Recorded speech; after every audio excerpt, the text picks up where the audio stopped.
Hey, when I previewed Floodland back in the beginning of October, was posting some tweets and short reviews about it, I was positive and optimistic towards its brand of colony simulation.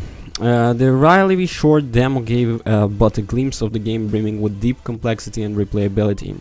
I've since spent a larger chunk of time with the full release and can earnestly state that it'll live up to a lot of early promise show-off in the preview. Aside from minor pacing issues, the violent inter-clan relationship which keep Floodland rising from the murky depths, it's a great entry into the colony sim genre. In a world ravaged by cataclysmic flooding and dirks of humanity barely keeping their hands above the water, will you enjoy shaping their journey to prosperity, or will the experience be washed away entirely? Get your leadership god complex whirling and let's dive into to find it out. Floodland has you focus on the key goal of given new game. Rebuild remains of humanity by means of recreating an old nuclear power plant. Regardless of which the 4 clans you select, this will be your true focus. As most things disaster related, however, you just can wander on and expect everything to be working order. Its world itself has been utterly devastated thanks to the actions of humanity past, so you'll be needing to re-establish a colony that can actually survive the elements and help you people thrive. The 4 available Starets clans each have their own unique perspective and the state of the planet and those who came before.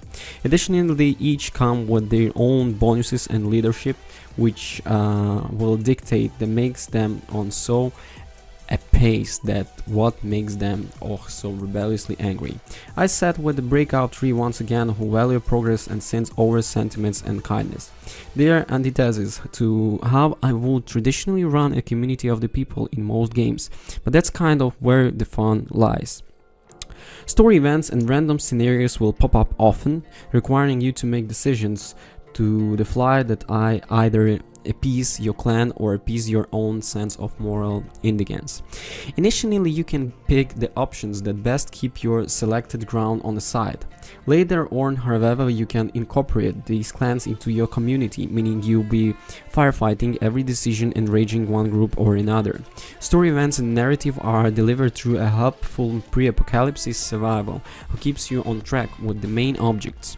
While you can, leaders will chip in to let you know what consequences each of your decisions, laws and actions will have on your populace. It's surprisingly engrossing. It's not The Last of Us, nor would I expect it to be, but there is a ground sense of realism in each faction views that help see the conflicts that inevitably arise. In order to help your civilization ultimately achieve the aim of re-establishing society, you need to gather resources, lots of resources. Your flooding clan have a variety of needs that need consistent maintenance, else they go to the way of the dodo rest of the earth. You'll start off with a deep tutorial. These resources allow you to start developing homes, resource gathering stations, basic industries, and enable to set you out compelling the first act's objectives. Its simply and accessible system works superbly by start allowing you to get the grips with setting colony zones, balancing your survivals across different workstations and getting the lay of the land they are situated in. Each new game spawns a new seed, meaning the map will switch up and the location style the main campaign will be randomly moved about, adding a welcome bit of variety that make replays more satisfying. However, its word is always flooded. Hence the title, so transversal quickly becomes tricky. The first 2-3 hours of Floodland was probably my favorite part of the experience. Setting up the embers of my society, branching into new zones and finding resources to power up felt satisfying, with solid mechanics that makes the sense both gameplay wise and thematic element of the universe. Plus the few acts of objectives, Floodland really opens up, showing off the colossal amount of depth lurking under the surface of this easy to grasp system. It's a genuinely wondrous moment, albeit you quickly discover none of the burgeoning recent trees have anything wild unique from the dozens of any colony sims. Which isn't slight by any means, Floodland has layers. You may need to reach a far off building to gather more survivals to help you run your own various resources points, or making you kitchens to make safe food, or diving into a factory to produce crab. To reach them out, you have to venture off all your safe little islands into other shores. At first, expectations allow you temporary setup, shut up and gathers what you can be before returning home. However, eventually you need boats, which will need some will to produce the planks, which need plastic to be built, so on. By the end, you'll be judging so many different forms of resource production plants, you might as well be an oligarch. I also started to contend with my settlements demanding more than just one survival. If you don't provide recreation for your people, they get restless. You can manage your clan's needs via a couple of handy tabs which show everything from what's affecting their mood to how they interact with the other clan members. This is where the core gameplay loops develops. You need to constantly expand to be able to continue on main quest, but you stimulously have to sustain your colony when random events trigger difficult decisions. Disasters affect your food supplies and you have to prevent one clan from stealing all of your resources out of spite. With so many interconnected systems, you'll be imagined I'd become far too overwhelming to contend with. Floodland does a great job making everything easy to understand and visible. Clan management was generally a bit of pain too. It almost seems hardly wired they always be the odds. My solution was to banish both other clans I discovered to the deaths. Ungrateful swines, and I would like to see these elements even out so slightly, as losing 19 plus workers just to keep the peace felt like it strengthened the pace.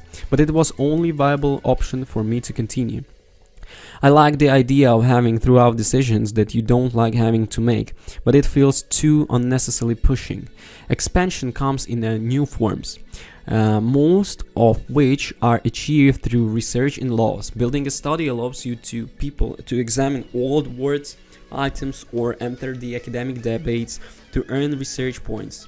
These are spent on 4 key areas: growth, exploration, well-being, and survival. Only if the study is managed through, which it may not be if all hands on deck because you ran out of water when you weren't paying any attention. So providing recreation to settlers builds up the leadership points, what are then spent in adopting laws will determine what kind of society you want to run.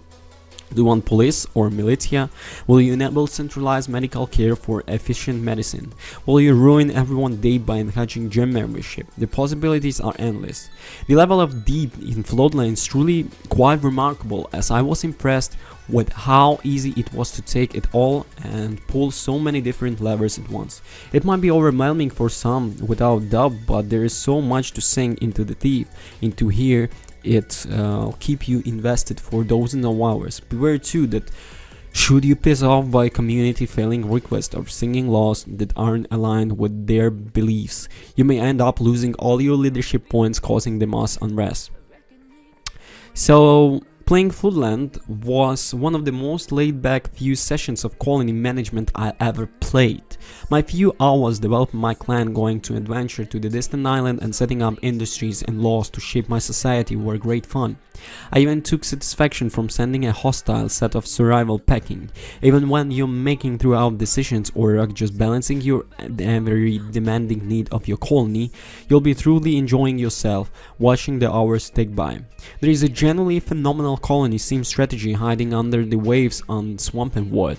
The mechanics, researches, trees, gameplays, loops, slick interfaces go a long way to make the post-apocalyptic voyage worth departing on, but it does feel suffocated at certain points as you get slightly bottlenecked and waiting around for resources or manpower to progress, or have to deal with an unruly clan for emptying time that lasts 5 minutes.